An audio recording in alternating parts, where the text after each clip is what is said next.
তো আজ আমরা এমন একটা ভয়ঙ্কর জায়গায় চলে গেছিলাম, তো সেখানে নাকি বিভিন্ন রকমের আত্মা এখনো ঘুরে বেড়ায়। তো আমাদের বাড়ির পাশে এত একটা আজব জায়গা ছিল, তো আমরা কখনোই জানতাম না। তো সেখানে চলে গিয়েছিলাম আমরা কিছু বন্ধু মিলে। তো ওখানে গিয়ে তো আমার গাড়িতে পুরো কাটা দিয়ে উঠছিল, কারণ ওখানে নাকি এখনো ভরা দুপুরবেলা কিছু ভয়ঙ্কর ভয়ঙ্কর আত্মা ঘুরে বেড়ায় এখনো। কখনো নাকি হাওয়ার মতো সামনে দিয়ে চলে যায়, আবার কখনো নাকি হাওয়ার মতো সামনে দেখা যায়। তো ওখানকার একটা লোকের কাছ থেকে শুনে নেবো এর রহস্যটা কেন সেই আত্মাগুলো এখনো ঘুরে বেড়ায়।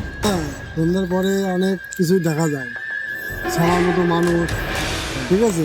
ওর কাছে গেলে নাই। একদিন আমাকে ওই ঘরে শুয়ে আছি, এরকম চাবি ধরেছে। মানে তুমি যে ঘরে থাকো? হ্যাঁ, চাবি ধরেছে আমার শাল কাঠের চৌকি।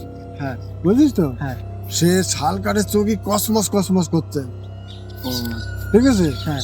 আর আমার মানে প্রায় 2-3 মিনিট আমাকে চাবি ধরে রাখছে, চেপে ধরে রেখেছে। হ্যাঁ। তারপরে যাই হোক আমি ঝাঁঝি উঠলাম, ওঠার পর দেখি এই জায়গাটা জ্বলি যাচ্ছে। আর সত্যি ঘটনা, বুঝলি তো? হ্যাঁ হ্যাঁ বুঝলাম। তারপর থেকে আমার শরীরটাও খারাপ হয়ে গেল। ঠিক হ্যাঁ, আছে। এর আগের বার এসেছিলাম, শরীরটা অনেক ভালো ছিল, দেখেছিলাম।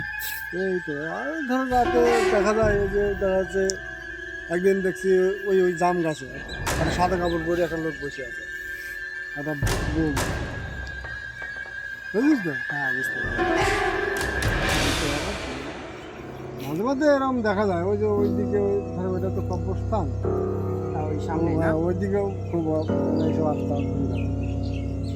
কাউকে ওরকম কোনো ক্ষতি করিনি? না এমনি বা আশেপাশে সেরকম করেনি, আমাকে একবার মানে ধরেছিল, ঠিক আছে, দেখ আমি বাইচে গেছি।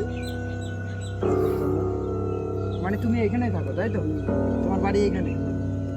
তো এইগুলো শুনে তো আমার গাড়িতে পুরো কাটা দিয়ে উঠছিল। গাইস, তোমরা কি শুনতে পারলে? ওই জায়গাতে এখনো ভয়ঙ্কর ভয়ঙ্কর আত্মাগুলো ঘুরে বেড়ায় এখনো। তো গাইস, আমরা আর বেশি দেরি না করে সেখান থেকে চলে এসেছিলাম, কারণ সন্ধ্যা নেমে এসেছিল। গাইস, তোমরা কি চাও সে জায়গাতে আমরা রাত্রিবেলা প্রবেশ করি? যদি চাও তাহলে কমেন্ট করে জানিও।